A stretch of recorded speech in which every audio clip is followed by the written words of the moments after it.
Praise the lord, hallelujah. దేవునికి స్తోత్రం కలుగాక. Welcome to pep talks.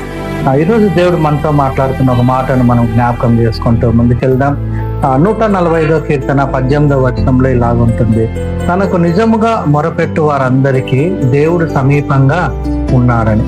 ఎవరైతే తనకు నిజంగా మొరపెడతారో, ఎవరైతే వాళ్ళ కష్టాల్లో కన్నీళ్ళలో మరి దేవుడు నాకు సహాయం చేయాలని మరి ఆయన దగ్గరికి వచ్చి మొరపెడతారో వారందరికంట దేవుడు సమీపంగా ఉన్నాడు, దగ్గరగా ఉన్నాడని.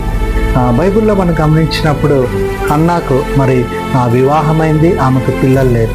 మరి అందరూ ఆమెను గొడ్రాలని హింసిస్తున్నారు.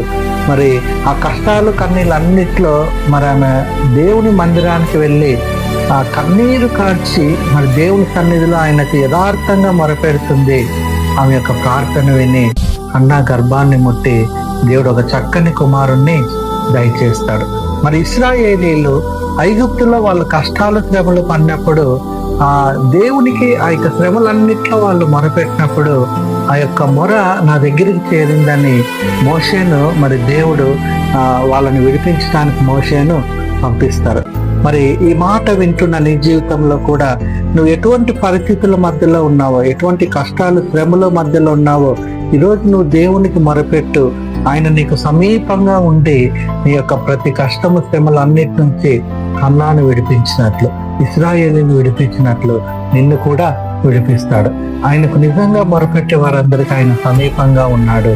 అందుకే ఈరోజు నీకు కూడా ఆయన సమీపంగా ఉండే దేవుడు. కాబట్టి ఆ దేవునికి ప్రార్థన చేద్దాం. అట్టి కృప మనందరికీ దేవుడు దయచేయను గాక.